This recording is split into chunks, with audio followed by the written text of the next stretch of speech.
Buen día. Continuamos con el cubrimiento del tercer simposio vallecaucano de reumatología.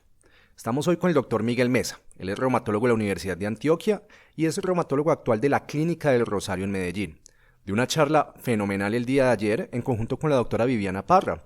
Hablaron de enfermedad inflamatoria intestinal y cuándo debemos llamar al reumatólogo. Miguel nos trae unos tips, unos consejos para llevar a casa de la discusión que estuvo muy interesante. Miguel, bienvenido.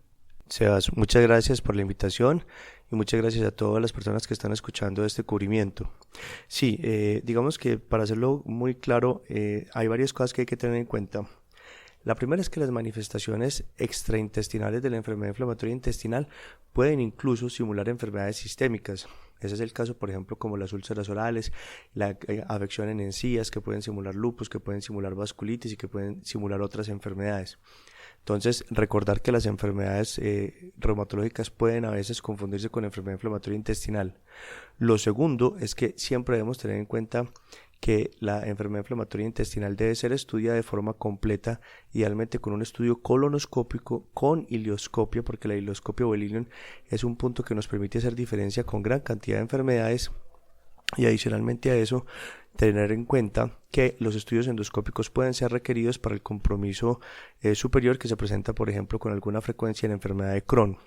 También es muy importante recordar, y la doctora Viviana nos hizo especial énfasis en esto, en que la calprotectina ya es un procedimiento post y que es muy útil porque nos permite ver la inflamación intestinal puntualmente y en algunos casos cuando tenemos dudas si hay actividad de la enfermedad como espondiloartritis o si hay enfermedad inflamatoria intestinal con actividad, esto puede ser fundamental a la hora de diferenciarla, digamos, entre estos dos compromisos. La otra cosa que es muy importante es que hay algunos criterios que permiten remitir rápidamente al reumatólogo. Los pacientes con pérdida de peso, con dolor abdominal crónico y con diarrea con sangre tienen una indicación absoluta para remitirlos para evaluación a gastroenterología, y también los pacientes que tengan déficits nutricionales como una deficiencia de vitamina B12, deficiencia de hierro o un síndrome constitucional con pérdida de peso o fiebre de causa no explicada pueden tener indicación para remitirlos. Entonces siempre tener un umbral o un dintel de remisión relativamente bajo para detectar tempranamente a estos pacientes y que no nos llegue con esos daños, con estos daños crónicos que ya pueden generar secuelas estructurales. Y quizás dos cosas para terminar, es que nunca debemos olvidar que nuestros pacientes son pacientes inmunosuprimidos y que muchas veces cuando creemos que están con actividad en la enfermedad podemos estar en presencia de complicaciones infecciosas como citomegalovirus o como colitis pseudomembranosa. Entonces siempre requerimos el estudio endoscópico y los estudios correctos para diferenciar.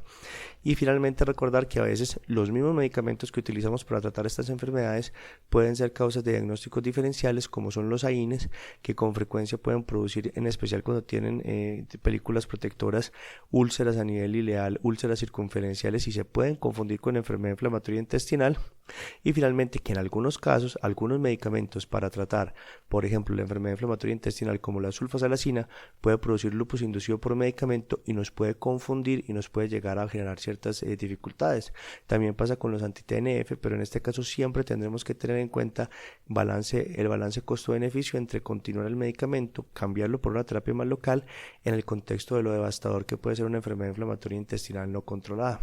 Miguel, muchas gracias por estos puntos a llevar a casa, un resumen de una charla que fue fenomenal. Muchas gracias por acompañarnos hoy. Nosotros continuaremos con el cubrimiento del tercer simposio vallecaucano de reumatología. Y por último les recuerdo, estaremos con Reumatimes y Miguel será uno de los expositores en Reumatimes este 2 a 5 de junio, donde haremos el cubrimiento del Congreso Europeo de Reumatología. Pueden ingresar a www.reumatimes.com e inscribirse completamente gratis si son personal de la salud.